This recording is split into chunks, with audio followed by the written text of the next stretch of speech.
Hello and welcome! Today I have been requested to review the LEGO Movie video game for Nintendo 3DS.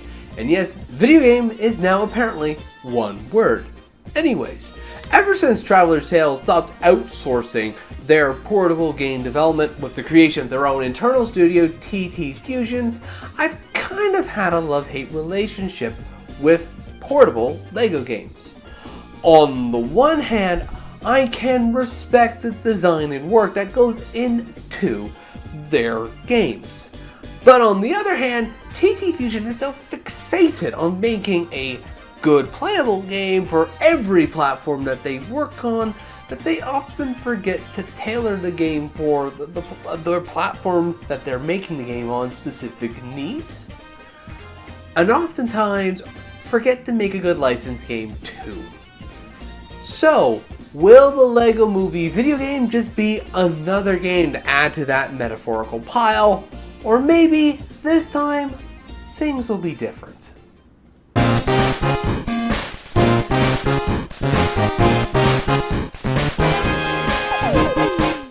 Today's video is sponsored by 16-Bit Store. If you're looking for a one-stop shop for a replacement stylus for your Nintendo DS and 3DS systems, why not visit the 16-Bit Store? We've designed and 3D printed our own styluses from the original Nintendo DS all the way to the new Nintendo 3DS. So if you're in the market for a replacement stylus, why not visit the 16-Bit Store today? And if you use offer code 16BitReview on Etsy, you'll get 15% off your order when you buy 2 items or more. So when you first start up the LEGO Movie video game, you notice a bit of a change in terms of how this LEGO game works in comparison with the other LEGO games that TT Fusion had made in the past. Gone is a hub world, 3D camera, and platforming of LEGO games of yesteryear, and in is a linear adventure with a level select menu, and it's an isometric beat 'em up? I know I said that maybe things will be different this time, but this isn't what I meant. But hey, who knows? Maybe this kind of change might be a good thing. Maybe an isometric beat 'em up could be just the thing that a portable LEGO game needs to get that extra oomph out of such a low-end piece of kit. And after playing around with the game for a bit and seeing what's what, I found myself enjoying what's here. Sure, the enemies are easy to beat, basically press buttons and you just win, but fighting isn't the focus here, as the core LEGO game experience is still here in form. There are studs to collect, mini kits to find, and a lot to see and interact with. But there's just a little bit more emphasis on brawling and a lot less on platforming.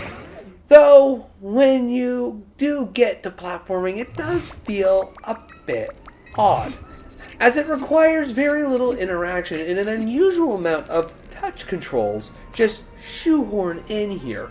Everything can basically be controlled by the touch screen, even though the button commands work just as well, if not better.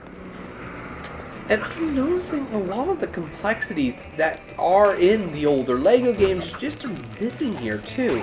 As now the enemies don't gang up on you, it's usually just one enemy at a time, and when you die, the level resets instead of you respawning where you previously died and the action continues.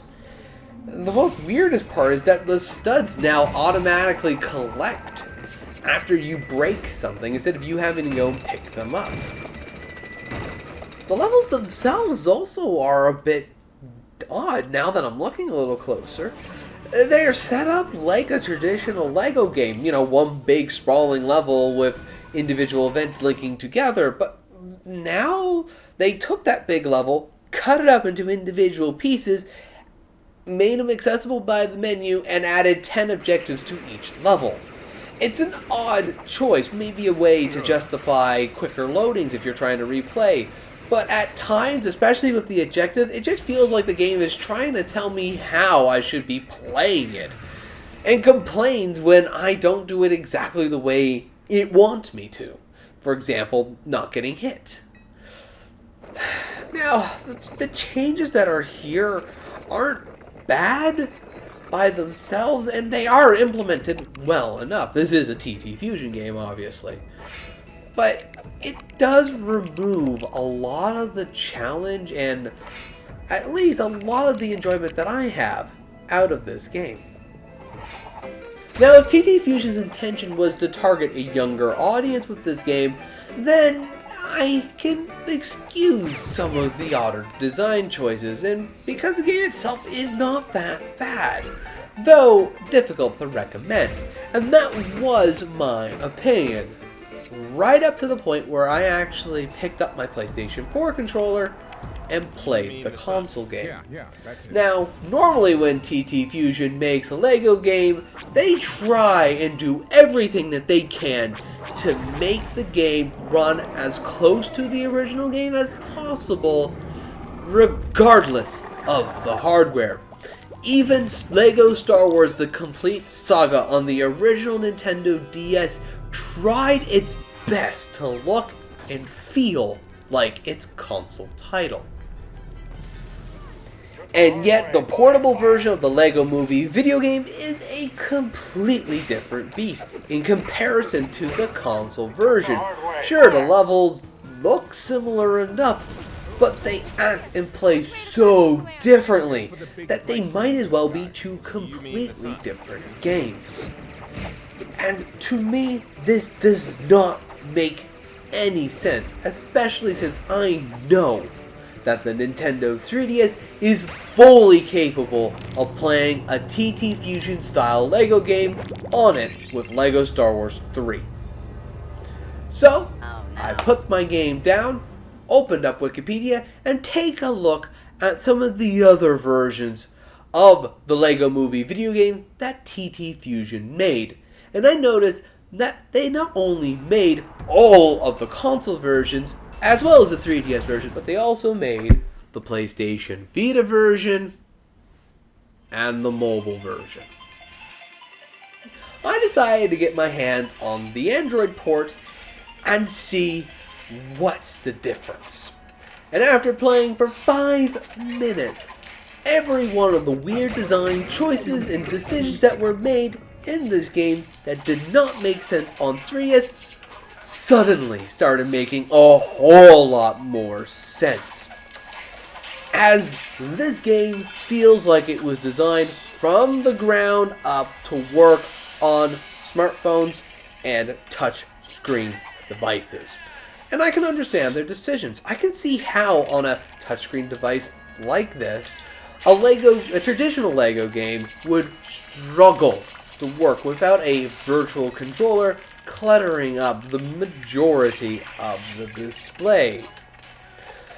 The other things, like the smaller level designs, I can see that as just them keeping the level small and bite-sized for a phone, and they were very commonplace with mobile games of the time.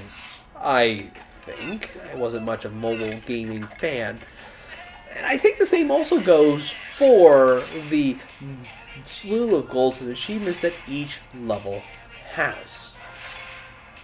As a result, the LEGO Movie video game makes sense on a phone, and it works considerably well. I don't personally like it, but as somebody who has tried for years to make touchscreen controls work without a virtual controllers with varying degrees of success, I can respect the design and the work that was done here to make the LEGO Movie video game work as well as it does. But that really does not excuse the 3DS and especially the Vita versions of the game. Different hardware requires different design considerations, and what works well on a mobile device, a device that literally has no buttons, doesn't always work on a portable console, which typically has lots of usable buttons and may or may not have a touchscreen. As a result, the LEGO Movie video game was the first and last portable LEGO game like this. Or at least as far as I can tell, since it appears future LEGO games kept in the same style as their console brethren. even on the phones. But that doesn't fix the portable version of the Lego Movie video game, as it still is a phone game that got shoehorned onto a 3DS and Vita. And as it is, I really can't recommend this game. Not because it's a bad game. In fact, to TT Fusion's credit, it's still a very polished experience, as I've come to expect. But the reason I can't recommend it is just because it's not that fun of a game.